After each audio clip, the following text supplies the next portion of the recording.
우리 다 같이 말씀을 봅니다.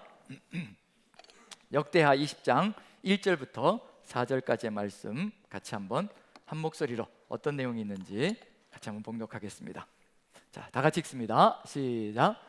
그 후에 모압 자손과 암몬 자손들이 마온 사람들과 함께 와서 여호사밧을 치고자 한지라 어떤 사람이 와서 여호사밧에게 전하여 이르되 큰 무리가 바다 저쪽 아람에서 왕을 치러 오는데 이제 하사손 다말 곧 엔게디에 있나이다 하니 여호사밧이 두려워하여 여호와께로 낮을 향하여 간구하고 온 유다 백성에게 금식하라 공포하며 유다 사람이 여호와께 도우심을 구하려 하여 유다 모든 성읍에서 모여와서 여호와께 간구하더라. 아멘, 아멘. 여호사밧 왕과 유다 백성의 이야기인데 우리가 살아가는 삶의 정황과 너무도 흡사하지 않나라는 생각이 들어서 같이 한번 기도의 능력이라는 제목으로 같이 한번 말씀을 나누려 합니다. 기도의 능력이 도대체 무엇일까?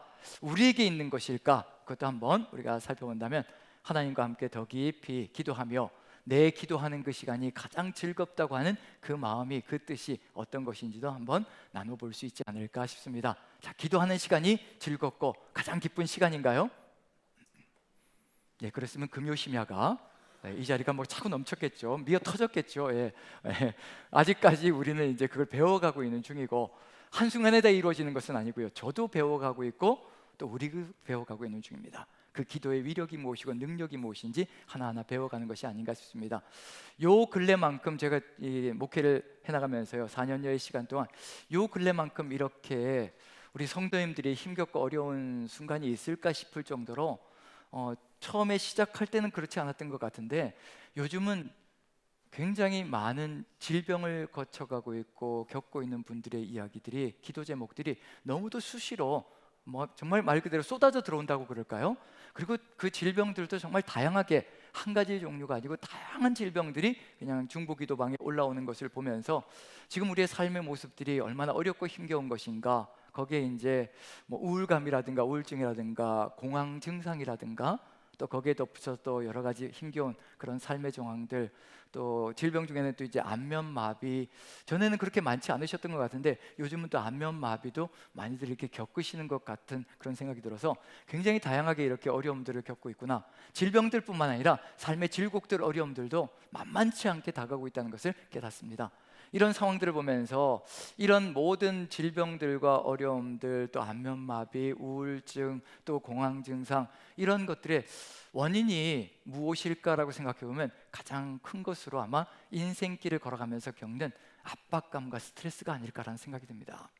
정말 인생의 짐이, 그리고 질곡의 세월이 어렵고 무겁고 힘겨운 이 상황들, 정말 치열하게 살아가는 삶이잖아요. 치열하게 살아가는 이 삶의 정황 속에서 그 무게감들에 눌려서 질병이 되기도 하고, 그리고 우울증이 되기도 하고, 공황 증상이 되기도 하고요, 안면마비가 오기도 하고, 이런 상황들을 보면서 이 하나님, 정말 하나님이 아니시면 이 상황들을 헤쳐나갈 수가 없습니다. 정말 목회자도 힘이 없고 능력이 없습니다. 오직 하나님만이 능력이십니다라고 고백할 수밖에 없는 상황이거든요.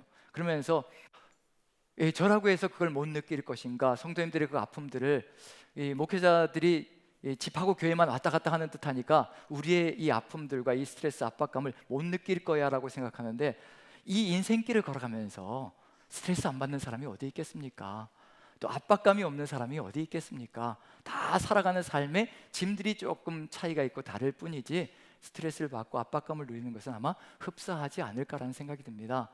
제가 인생길을 걸어가면서 이제 아들, 딸이 있는데 아들이 중학교에 올라가면서 이런 소망을 얘기하는 거예요. 본인의 이제 미래 소망을 얘기하는 거죠. 나는 이렇게 되고 싶어요라는 소망을 얘기하는데 제가 마음이 참 답답한 애비로서 어떻게 했길래 이렇게 아들의 소망이 이런가? 어떤 소망이냐면요, 빨리 은퇴하고 싶어요.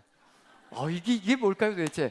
꿈을 키워가야 될 나이에 꿈을 키우고 자신의 꿈을 세워가야 될 그 나이에 빨리 은퇴하고 싶어요.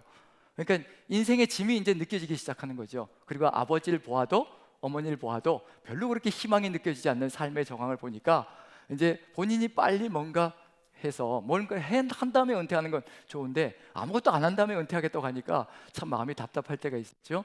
제 삶의 정황을 돌아볼 때 이게 아이들과 많은 시간을 아주 많이 이렇게 보내지 못했다는 그런 생각이 들 때가 참 많습니다. 유학 시절에는 이제 아이들이 다 태어났으니까요. 유학 시절에는 공부한답시고 또 생활에 대한 그런 압박감들, 그런 것들이 가득히 밀려와서 이게 그때로부터 시작해서 아이들이 자라날 때 사진을 보면 저는 다 빠져 있어요. 빠져 있고 아내와 아이들 둘이 찍은 사진들만 질비하게 늘어서 있는 거예요. 어딜 가도 저는 빠져 있고, 이제 그런 걸 보면서 참 아이들과 많은 시간을 하지 못했구나. 유학 시절에는 공부하느라고, 그리고 또 매일매일 생존이잖아요. 이건 뭐 가난한 유학생이 삶을 살아가야 되니까 물질에 대한 압박감들, 두려움들. 그래서 그때는요, 유학 시절 9년 동안에는요, 제가 장이 다 망가졌습니다. 정말 밥을 먹는 것이 무서울 정도로, 밥만 먹기만 하면 여기 들어가면 이제 막 쓰라린 통증이 막 느껴지기 시작하는 거죠. 그 스트레스와 압박감들, 살아야 되고, 그리고 결혼해서 아이들이 자라고 있으니까 생존해야 되고, 먹고 살아야 되고, 또 공부해서 이것도 다 하기까지는 맞춰야 되고, 이 모든 것들이 밀려오는데요, 견딜 수가 없는 스트레스와 압박감들. 근데 지나고 나서 보니까 참 내가 믿음이 없었구나, 그런 고백이 저절로 나옵니다. 지나고 나서 뒤를 딱 돌아보니 9년 세월을 돌아보니까요, 하나님께서 그 걸음마다 인도해 오신 게 보이거든요. 그게 보여요. 여기선 이렇게 준비해 놓으셨고, 저기선 저렇게 준비해 놓으셨고, 저기선 또 이런 사람을 만나게 해주셨고, 저기선 또 이런 사람을 만나게 해주셔서 또 공급받게 하시고, 그 모든 게 다 하나님의 계획 속엔 다 들어가 있었는데, 저는 그게 안 보이니까 두려워서, 무서워서요, 떨면서 긴장하고 초조해하고 조급해하면서 무너져 갔던 제 삶을 바라보면서 그게 제 훈련이었다는 것을 깨닫습니다. 그리고 돌아와서도 또 이제 또 생존해야 되잖아요. 시간 강사로 살면서 이제 끊임없이 이제 주중에는 시간 강사로, 월요일도 없었습니다. 월요일도 이제 강의를 해야 되니까. 그리고 주말에는 이제 금토주일은 이제 교회에서 파트타임으로 들어가서 이제 사역을 했거든요. 그러니까 주중에는 강의하고 쉴 틈이 없었어요. 정말 쉴 틈이 없었습니다. 금토주일은 이제 강의가 끝나면 금토주일은 교회에서 이제 또 맡아서 사역을 감당하며, 그 주일날 또 저희 담임 목사님, 대형교회 담임 목사님이시거든요. 담임 목사님이 철칙이 뭐냐면, 우리 교회는 저녁 예배 고수한다. 다른 교회는 오후 예배 2시에 이렇게 다 옮겨서 하는데 우리 교회는 절대로 안 된다. 저녁 예배 7시 반, 이 주일날 7시 반은 철저하게 고수한다. 그게 원칙이었어요. 그러니까 일부 예배부터 시작해서 참여해가지고 저녁 예배까지 딱 끝나가면 녹초가 되거든요. 그러면 9시쯤 이제 끝나면, 저녁 예배 끝나면 그 다음에 이제 뭘 기다려야 됩니다. 담임 목사님의 퇴근 명령을 기다려야 합니다. 수석 부목사님이 가서 담임 목사님께 이제 퇴근해도 될까요? 그러면 이제 때로는 한 30분도 기다려요. 9시부터 한 30분 정도까지 기다리면서 퇴근 명령이 딱 떨어지면 이제 가는 거죠. 저희 교회는 그런 거 없습니다. 예. 참 편안하게 자유롭게 아주 잘하고 있습니다. 예. 퇴근 명령 이런 거 절대 없습니다. 어쨌든 9시 반쯤 퇴근하면 집에 가면 10시, 이제 10시 반 이렇게 되거든요. 그럼 이제 그 다음날 월요일 날 강의가 있으니까 강의 준비를 또 다시 한 번 더 점검하고, 그러면 이제 그렇게 하고 잠을 자고 또 아침에 일어났을 때 가게 되고요. 치열하게 정말 살았던 삶이 있습니다. 그래서 그 압박감과 고통과 그 신음이 어떤 것인지 그게 저절로 느껴집니다. 아, 이런 것이겠구나, 이런 것이겠구나. 생존해야 되니까요. 그런 상황 속에서 살아가는 이 삶의 여정들, 그럼에도 불구하고 또 이제 아들, 딸들이 뭐 다 이해해 줄까요? 주변에서 이제 아들은 빨리 은퇴하고 싶다고 막 이렇게 호소하고 있지요.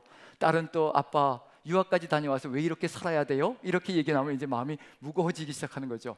그래서 이게 어느 누구도 이해하지 못하는 이 상황 속에서 어떻게 걸어가야 될 것인가, 어떻게 살아가야 될 것인가.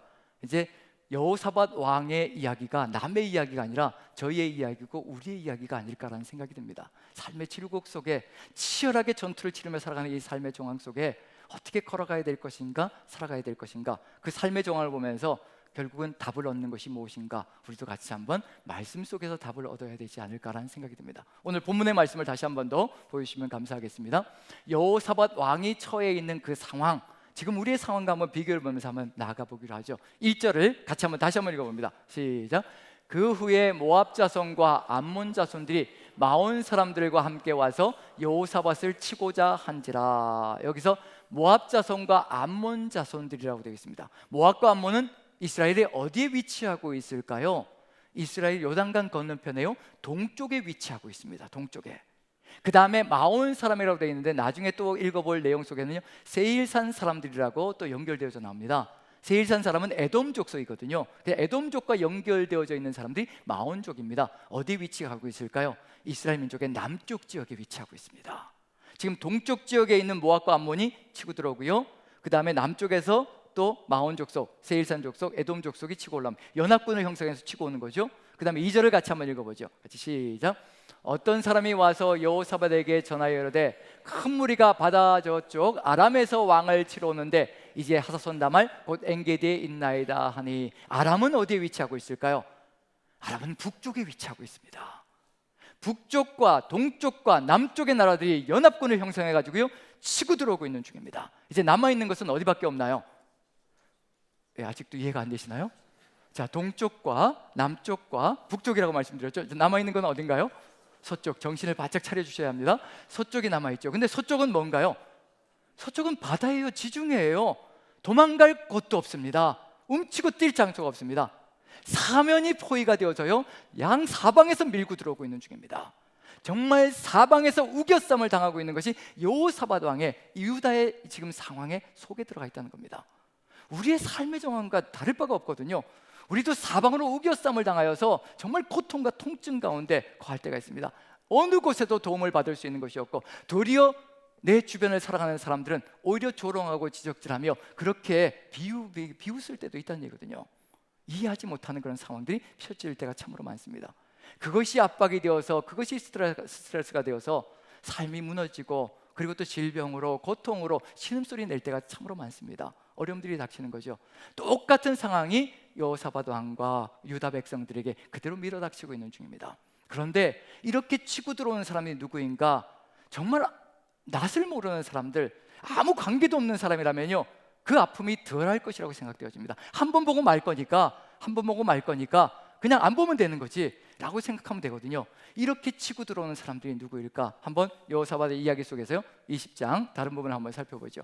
10절 11절 한번 살펴봅니다. 10절 먼저 한번 읽어보죠. 같이 시작.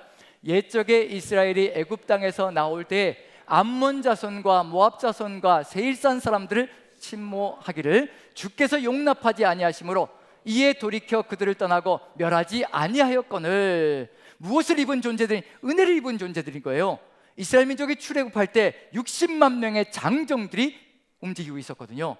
모압과 암몬, 세일산 족속들 그대로 치는 것은 일도 아니었습니다. 그 땅을 정복하는 것은요 일도 아니었습니다. 그런데 하나님께서 그들은 너희의 친인척이 아니냐, 에돔 족속 세일산에 있는 에돔 족속은 너희의 형제 나라가 아니냐, 모압과 암몬은 아브라함의 친척으로서 너희의 친척이 아니냐, 너희의 친인척이 아니냐, 너희와 밀접하게 연관되어져 있는 족속들이 아니냐. 그래서 내가 그들에게도 그 땅을 분배해 준 것이라.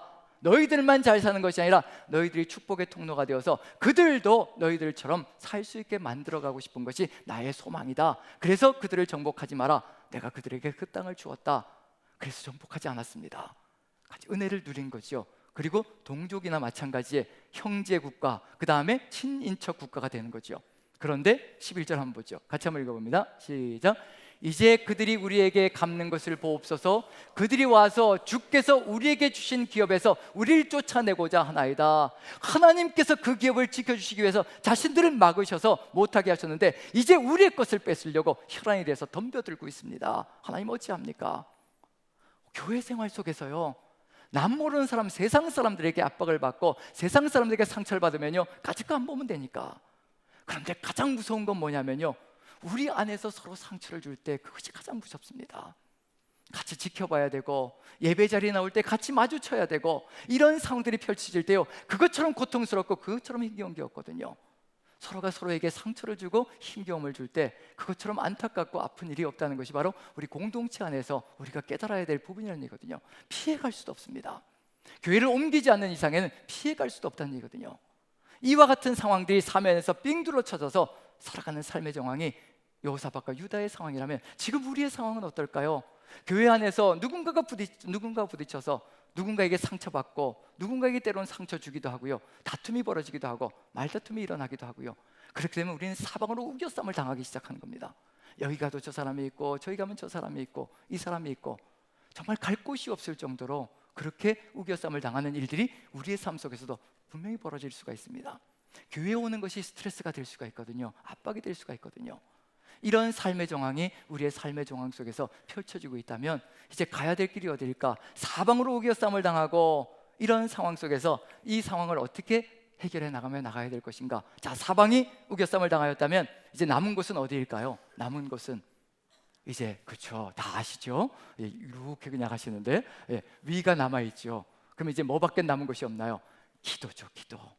하나님과 함께 소통하는 것, 기도밖에 없는 거죠. 그래서 기도의 자리가 너무도 소중하다는 겁니다.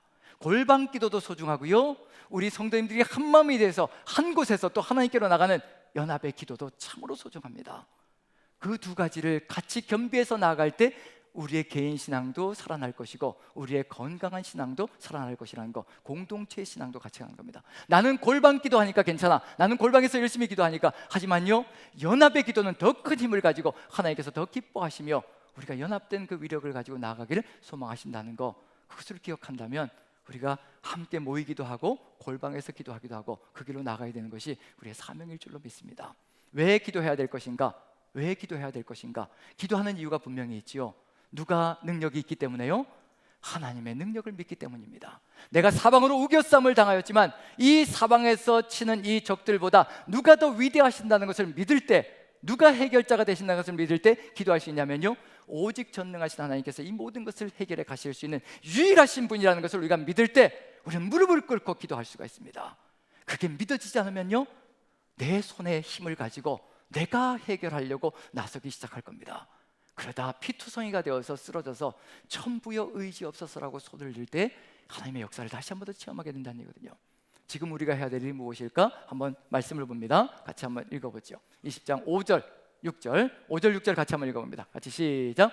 여호사밧이 여호와의 전 셋들 앞에서 유다와 예루살렘의 회중 가운데 서서 이르되 우리 조상들의 하나님 여호와여, 주는 하늘에서 하나님이 아니시니까 이방 사람들의 모든 나라를 다스리지 아니하시나이까? 주의 손에 권세와 능력이 있사오니 능히 주와 맞설 사람이 없나이다. 이 믿음이 우리에게 반드시 필요합니다. 이 믿음이 있어야 무릎을 꿇습니다. 이 믿음과 확신이 가득히 들어차야 손을 주님께로 높이 들고 주께로 향하여 두 손 들고 나는 힘이 없사오니 주께서 도와주시옵소서라고 고백하며 간구할 수가 있습니다. 아직도 두 손을 하나님께로 번쩍 들지 못하고 있다는 얘기는 뭐냐면요, 아직도 내 능력과 내 힘이 하나님보다 더 세다라고 확신하고 있기 때문입니다. 교만입니다. 정말 교만입니다. 교만이 기도하지 않게 만드는 겁니다. 내 작은 문제까지도 내가 건드릴 수 없다는 걸 깨달을 때, 이 작은 말다툼이 내가 나서서 이루어가려고 할 때 그것이 얼마나 엄청난 역효과를 만들어가는가, 그걸 깨닫고 나기 시작할 때 그제서야 무릎을 꿇으며 하나님이 나서셔야 이 작은 것까지도 해결됩니다. 라는 고백이 쏟아져 나오며 하나님의 뜻을 이루어갈 수 있다는 얘기거든요. 여호와여, 주는 하늘에서 하나님이시니이다. 하늘에 그 어떤 신도 없습니다. 오직 여호와 하나님, 내가 믿는 하나님만이 하늘에서 주가 되시고 왕이 되시고 하나님이십니다. 어떠한 신도 결코 이 세상을 지배하고 통치하는 신이 없습니다. 나의 하나님만이 이 온 천하를 통치하시는 유일하신 하나님이십니다. 그 고백이 가득히 들어찰 때 우리는 기도할 수 있습니다. 우리 기도가 능력이 있는 것은요, 우리 입술에서 나가는 말이 능력이 있기 때문이 아니라 그 기도를 들으시는 하나님이 계시기 때문에 그 기도가 능력이 있는 겁니다. 그 하나님이 들으시고 응답하시는 전능하신 하나님이 계시기 때문에 우리의 기도는 능력이 출중한 기도가 되는 겁니다. 내가 나 자신에게, 사람에게 말을 쏟아붓기 시작하면요, 그건 기도가 아니라 이제 더 큰 문제를 일으키는 인간의 말과 인간의 문제가 되어버릴 것이고요, 인간의 스트레스와 압박감으로 더 크게 다가오기 시작할 겁니다. 하나님께 입술을 열 때 전능하신 하나님, 하늘의 하나님께서 들으시고 이방 사람들의 모든 나라를 다스린다는 것을 믿는 그 믿음으로 나아갈 때 하나님께서 모압과 암몬도, 그리고 아람도, 그리고 세일산 족속도 하나님께서 치리할 수 있다는 것을 믿을 때 우리는 주님 앞에 무릎을 꿇을 수가 있습니다. 바다도 정복하시고요, 이 지중해로 가로막혀서 갈 길이 없다면 하나님께서 바다를 갈라서라도 우리가 갈 길을 만들어 가실 수 있는 전능자라는 것을 믿을 때 우리는 그 하나님 앞에 나갈 수가 있습니다. 홍해를 가르신 이유가 뭘까요? 길이 없을 땐 내가 길을 만들 것이라. 하늘에도 길을 내는 존재인데 이 땅에, 이 바다에 길을 내지 못하겠느냐? 전능자 하나님을 믿으라. 바다에도 길을 내시는 분입니다. 만약에 삼면에서 쳐들어와서 도저히 갈 곳이 없다면 지중해를 갈라서라도 이스라엘 민족이 하나님의 은혜 가운데 거하게 만들어 가실 하나님이라는 것을 홍해를 가르시며 보여주셨습니다. 우리에게도 역시 마찬가지입니다. 그 전능하신 하나님께서 지금 우리와 함께하고 계시는 중입니다. 주의 손에 권세와 능력이 있사오니 능히 누가 주가 맞설 자가 누구이오리까? 능히 누가 주와 맞설 수 있사오리까? 권세와 능력 오직 하나님께 있습니다. 이사야는 고백합니다. 이사야를 통해서 하나님께서 누구이신가를 알려주십니다. 열방을 통해 물 한 방울 같이 여기시며 섬들은 떠오르는 먼지같이 여기시는 분이 우리 전능자 하나님이시라. 바벨론 포로에 있든지 무엇이든지 아무 상관하지 마라. 열방은 그저 통에 물 한 방울밖에 되지 않는 것이라. 이 세상 존재들이 아무리 위력적으로 거대하게 다가올지라도 우리 하나님께는요, 통에 물 한 방울 정도밖에 안 되고요, 떠오르는 먼지밖에 안 되는 것이 바로 우리 하나님의 능력이라는 겁니다. 그 능력이 우리 안에 가득히 채워주시기 위해서, 그 능력으로 우리를 이끌어 가시기 위해서 하나님께서 지금도 우리와 함께 하시며 우리 기도를 듣고 있습니다. 이 기도, 여호사밧의 이 기도가 모든 것을 뒤바꿔 버립니다. 하나님을 믿는 믿음으로 나가는 기도거든요. 12절 같이 한번 읽어봅니다. 같이 시작. 우리 하나님이여 그들을 징벌하지 아니하시나이까? 우리를 치러 오는 이 큰 무리를 우리가 대적할 능력이 없고 어떻게 할 줄도 알지 못하고 오직 주만 바라보나이다 하고. 이것이 저의 고백입니다. 이것이 저의 고백입니다. 사람들은 이야기합니다. 왜 대책이 없냐고, 담임자가 되어서 왜 대책이 없냐고, 왜 이렇게 무능하냐라고 이야기할 때가 있습니다. 저는 무능합니다. 저는 대책이 없습니다. 어떻게 할 줄도 알지 못합니다. 정말입니다. 이게 제 절절한 고백입니다. 하나님 앞에 무릎 꿇고요, 저는 아무것도 할 수 있는 것이 없습니다. 하나님, 저는 강의만 하다 이 자리에 와서 이제 어떻게 우리 남산교회를 이끌어 가야 될지 계획도 없습니다. 제 머릿속에는 계획이 들어가 있지 않습니다. 10년, 20년 목회하다가 오신 목사님이었다면 이제 가야 될 길을 어떻게 가야 되고 어떤 계획을 가지고 어떻게 이끌어 가야 되고 차근차근 이끌어 나갈 텐데, 저는 목회를 해보지 않았습니다. 하나님, 강의만 하였습니다. 정말 이 대적을 어떻게 해야 될 것인가, 이 계획들을 어떻게 이끌어 나가야 될 것인가, 저는 어떻게 할 줄도 알지 못합니다. 하나님, 이게 여호사밧의 기도였습니다. 무능 그 자체입니다. 리더십으로 본다면요, 우리 현재 리더십, 현대가 이야기하는 리더십으로 본다면요, 무능 그 자체고요, 지도자가 되어서는 안 될 사람이 바로 여호사밧이라는 왕입니다.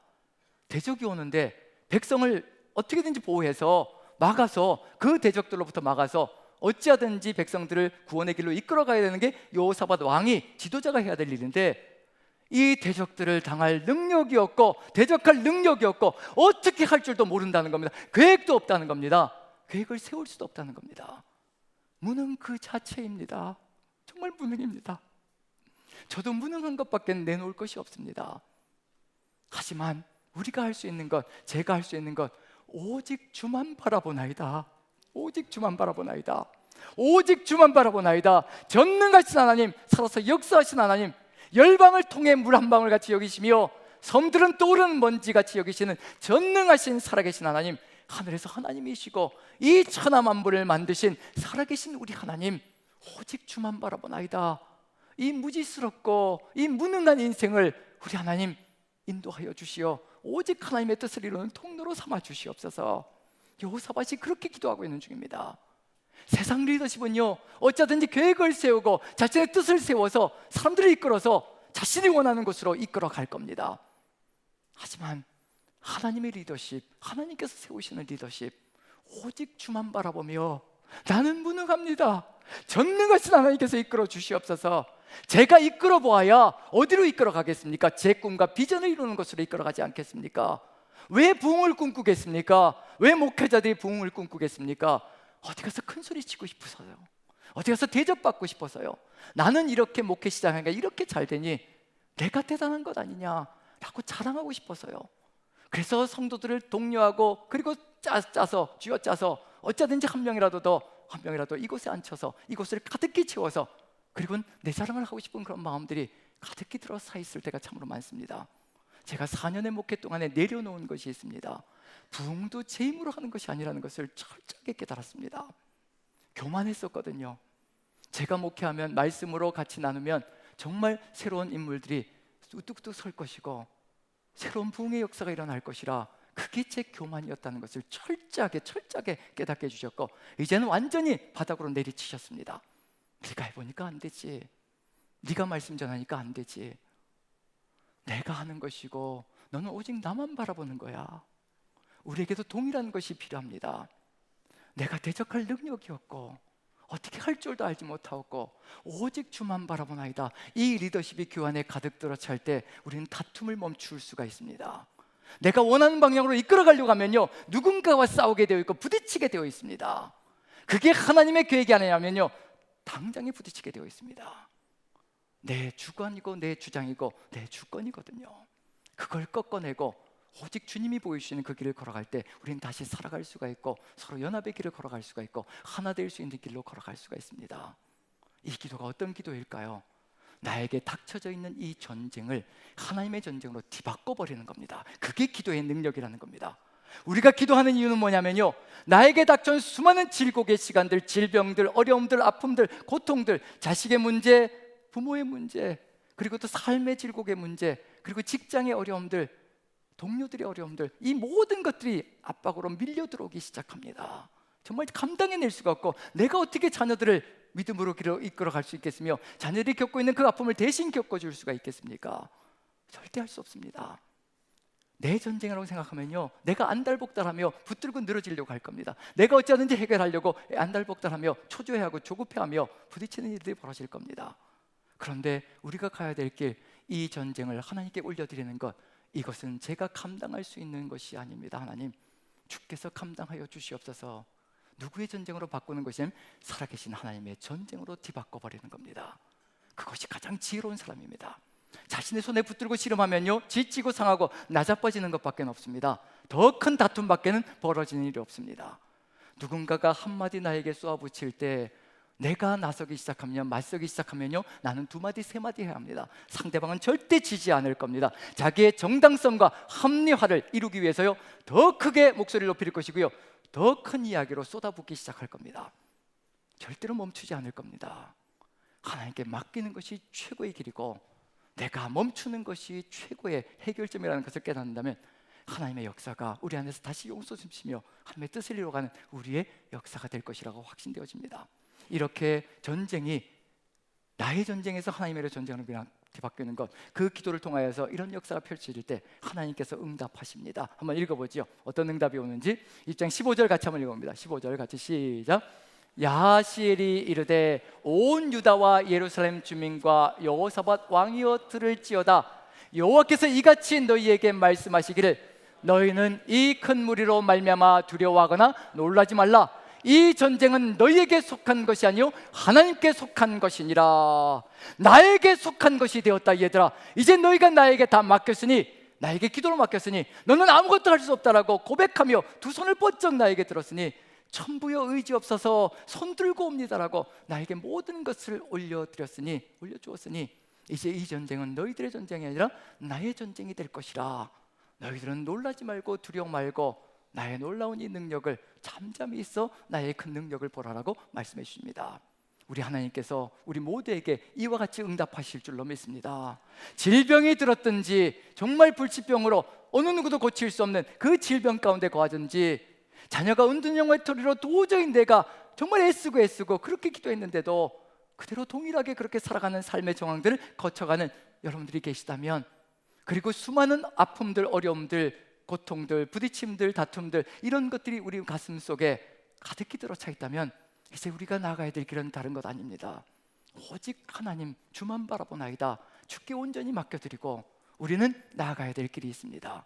여기까지만 하면 참 좋을 것 같은데, 여기까지만 하면요 너무도 편하고 좋을 것 같은데, 두려워 말라, 놀라지 말라 하시고 이것은 내 전쟁이다 하시고 그 자리에서 그냥 이 적들을 다 무찔러 버리시고 내 모든 문제, 내 질병까지 끝장을 내주셨으면 참 좋겠는데, 하나님이 또 그렇게 하지 않으시네요. 17절에 이 명령이 떨어집니다.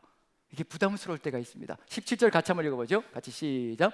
이 전쟁에는 너희가 싸울 것이 없나니. 여기까지만 보면 그래요 하나님 좋습니다, 싸울 것 없다고 하시니 너무 감사합니다. 그리고 또 같이 읽습니다. 시작. 대열을 이루고 서서 너희와 함께한 여호와가 구원하는 것을 보라. 여기까지만 주셔도 참 좋을 것 같아요. 그저 대열을 맞추고 서서 보기만 하면 좋을 것 같은데, 그 다음에 유다와 한번 보시죠. 같이 읽습니다. 시작. 유다와 예루살렘아, 너희는 두려워하지 말며 놀라지 말고 내일 그들을 맞서 나가라. 여호와가 너희와 함께하리라 하셨느니라 하매. 너희는 대열을 맞추고 그들을 맞서서 나가라라고 얘기하시는 겁니다. 명령하시는 겁니다. 이게 없었으면 참 좋았을 것 같은데, 그러면 은혜만 누리면서 편안하게 좀 갔으면 좋겠는데, 그런데 왜 이 명령이 들어가 있을까요? 기도는 하나님의 전쟁으로 바꿔드렸는데 왜 이 명령을 하실까? 맞서서 나가라라고 하시는 이유가 도대체 뭘까? 우린이 맞서서 나가라를 뭐라고 해석할 때가 있냐면요, 그래 맞받아 치라는구나, 그래 나도 한번, 그래 네가 나 이렇게 했어, 나도 한번 너한테 이렇게 한번 해보자, 이 맞받아 치는 걸 얘기하는 것이 아닙니다. 입술에 뭘 담겨주시나요? 찬양을 담고 나가라는 겁니다. 여호와께 감사하세, 그의 인자하심이 영원하미로다. 오직 누구에게만 찬양하는 예배냐면요, 하나님만 찬양하는 예배로 찬양의 입술을 가지고 맞서서 나가라고 얘기하시는 겁니다. 예배자로 나가라는 겁니다. 맞대결해서 싸우고 쌈박질하면서 다투라는 얘기 아니라 예배자로 그 사람 앞으로 나가라는 겁니다. 그걸 얘기하고 있는 중입니다. 왜 이렇게 나가라고 하실까? 멈춰 있으면 되는데 왜 나가라고 하실까? 저는 우리에게 필요한 것이 무엇인지, 이것을 통하여서 하나님께서 전쟁을 치르실 터인데 우리가 하나님의 그 전쟁을 볼 수 있도록 맞서서 나가라고 하시는 겁니다. 우리 안에 뭐가 있는지 아시는 겁니다.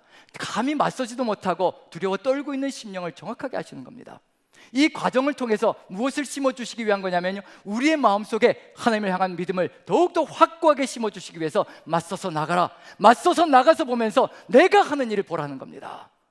너희는 예배하면서 나가고 내가 일으키는 놀라운 역사를 보라는 겁니다. 여호사밧과 유다에게는 이 명령이 떨어진 겁니다. 맞서서 나가라. 왜냐하면 두려워하고 있었거든요. 너희가 두려워하는 것에 직면하라는 겁니다. 그리고 내가 그 모든 것들을 이루어갈 것이라.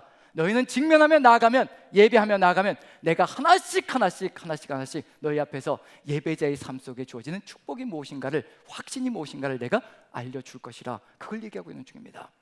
또 다른 사람에게는 다른 것으로 얘기하고요, 우리 각자에게도 다 다른 것으로 얘기할 겁니다. 왜냐하면 우리에게 세워야 될 것, 키워야 될 것이 다 다양하기 때문에 그렇습니다. 아람 사람 나아만이지요. 나아만 장수가 있지요. 나아만 장군, 아람의 장수, 굉장히 유명한 장수고, 아람에서는 왕도 존중하는 장수가 바로 나아만 장군입니다. 나병이 들었지요. 아무도 고치지 못합니다. 아람의 신들이 그렇게 많다 하는데 아람의 신들도 고치지 못합니다. 그런데 소문을 들었습니다. 이스라엘에 엘리사라는 선지자가 있는데 그 사람 앞에 가면 이 나병이 나올 수 있을 것이라, 그 사람이 믿는 하나님께서, 여호와 하나님께서 낫게 해주실 것이라. 그 소문을 듣고 이제 왕의 친서를 가지고 아람 왕이 이스라엘 왕에게 친서를 보내서 이렇게 내 장수를 보내니 나병을, 문둥병을 고쳐서 보내주시오 라고 편지를 들어서 보냅니다. 그리고 나아만이 도착합니다. 굉장한 간구가 들어가 있는 거죠. 정말 간절한 소망이죠. 나병으로 죽어가는 것, 이것에서 고쳐주기를 간절히 소망하는 마음으로 나왔습니다. 그리고는 이 전쟁을 자신의 전쟁이 아니라 여호와의 전쟁으로 바꾸기 위해서 엘리사 앞에 섰습니다. 그때 엘리사가 명령하는 게 있죠. 하나님의 명령으로 명령하는 게 있죠. 여기서 직면하라, 맞서라 그 얘기를 하지 않습니다. 요단강에 가서 7번 몸을 씻으라. 나와보지도 않고요, 요단강에 가서 7번 몸을 씻으라. 그때 나만의 입에서 쏟아져 나가는 게 있죠. 나만의 입에서 다메섹에는 바나와 바르발과 이보다 더 좋은 강이 엄청나게 많지 않느냐. 내가 요단강에 가서 몸을 씻는 것이 그게 말이나 되는 소리냐. 교만함이 가득 들어차 있습니다. 하나님이 아시는 거죠. 나만에게 고쳐야 될 게 무엇인지 정확하게 아시는 겁니다. 나병이 문제가 아니라 그 교만, 영적인 교만이 나만을 죽이고 있다는 것을 분명히 깨달으신 겁니다. 아시는 겁니다. 그 교만을 고치기 위해서 요단강에 가서 7번 목욕하라. 보잘것없는 요단강에 가서 7번 목욕하는 그 겸손을 통하여서 겸손을 배우고, 그리고 또 하나님 앞에 나아가는 그 삶을 통하여 그 겸손이 배워짐을 말미암아 여호와 하나님을 자신의 하나님으로 고백하며 나아가는 삶이 이루어지고 있다는 것. 우리의 삶의 여정 속에서도요, 수많은 일들이 벌어질 겁니다. 하나님께서 우리가 기도를 올려드릴 때 우리의 삶의 정황에 바르게 잡아야 될 것, 그리고 확신 있게 가르쳐야 될 것, 그런 것이 무엇인지 알려주시며 이끌어 나가는 삶이 있거든요. 얼마 전에, 몇 주 전에 한 형제님과 귀한 대화를 나눌 수가 있었는데, 긴 시간 대화를 나누면서요, 이런저런 대화를 나누는 가운데 자신의 지금 압박감과 힘겨움과 이런 얘기들을 같이 나누며 같이 고백했던 시간이 있는데요, 어떤 내용이냐면, 사업을 시작했고, 한 몇 년 전에 사업을 시작했고, 사업이 그런대로 이제 잘 되어 가고 있는 중이고요. 그런데 사업을 하기 위해서, 시작하기 위해서 많은 대출을 받았다고 합니다. 무분별한 대출은 아니고요, 충분히 감당할 수 있는 대출인데, 그런데 보통 금리가 2%, 3% 정도였는데 그 전까지는, 근데 갑자기 요즘 이제 6%, 7% 이렇게 막 올라가잖아요. 7%, 8% 이렇게 올라가니까 이게 은행 이자가 만만치가 않은 거예요. 그러다 보니까 마음속에 밀려 들어오는 게 뭐냐면, 압박감으로 밀려 들어오는 게 뭐냐면, 이거 빨리 대출을 정리해야 되겠다. 그러지 않으면 이 대출 이자감들하고 이게 좀 정신을 못 차리겠다. 그래서 마음속에 든 게, 이제 모든 자산, 이게 모든 들어오는 이익금을 남는 것들은 다 대출을 갚는 것에 총력을 좀 기울여서 갚아 나가야 되겠다, 그런 생각을 하고 계산을 해봤다고 합니다. 계산을 하는데 이렇게 갚아서 어느 정도 세월이 걸릴까 한번 계산을 해본 거죠. 이제 자녀들도 결혼 생활하고 있으니까 이제 생활도 해야 되고, 자녀들 학원도 이제 보내야 되고, 또 거기에 덧붙여서 또 양가의 부모님들 또 이제 생활력이 이제 연로하셔서 생활력이 없으니까 양가의 부모님들도 이렇게 생활비도 보태드려야 되고, 이런 거 저런 거 더 다 따지면서 이제 남은 금액을 가지고 전액을 다 이제 대출을 갚는 것에 쏟아부을 때 몇 살까지 갈까라고 생각해봤더니, 계산해봤더니 80세까지 가야 되더라고요. 그걸 고백하는 거예요. 80세까지 갚아야, 전력 투구해서 갚아야 80세까지 가야 갚을 수 있다라고 고백을 하는 겁니다. 그래서 하나님께서 이제 하나님께 기도하는 거죠. 하나님, 이걸 어떻게 해야 됩니까? 근데 마음을 주시는 것이 있다는 겁니다. 하나님께서 마음을 주시기를 이 빚이 많지만 그 이익금 가운데에서 남는 것 가운데서 나에게 주라라고 말씀하시는 겁니다. 나에게 이제 마음 먹은 것은 어디까지 드리려고 마음 먹은, 절반의 액수까지 이제 하나님께 올려드리면 하나님께서 쓰실 수 있도록 우선순위를 뭘로 바꾼 거냐면 하나님의 역사로, 하나님의 사역으로, 하나님의 뜻으로 우선순위를 바꾼 겁니다. 그러고 나서 이제 나머지들은 또 대출을 갚아가면서 이렇게 살아가겠노라고 우선순위를 바꾼 거죠. 그때 제가 드린 말씀이 있습니다. 지금 집사님께서는 모든 우선순위를 처음에는 대출을 갚는 것에 두었을 때 그것이, 그 대출은 집사님의 전쟁이었는데 이제 그 대출이 하나님의 우선순위를 따라감으로 말미암아 이제 하나님의 전쟁이 되었습니다. 하나님께서 이득이 되실 겁니다. 이제 하나님께서 가장 신속하게 그 대출을 갚을 수 있도록 하나님께서 고객을 묶어 주실 것이고, 그리고 사업을 잘 될 수 있도록 이끌어 가실 것이라는 거. 왜냐하면 이미 하나님은 그 마음을 보셨습니다.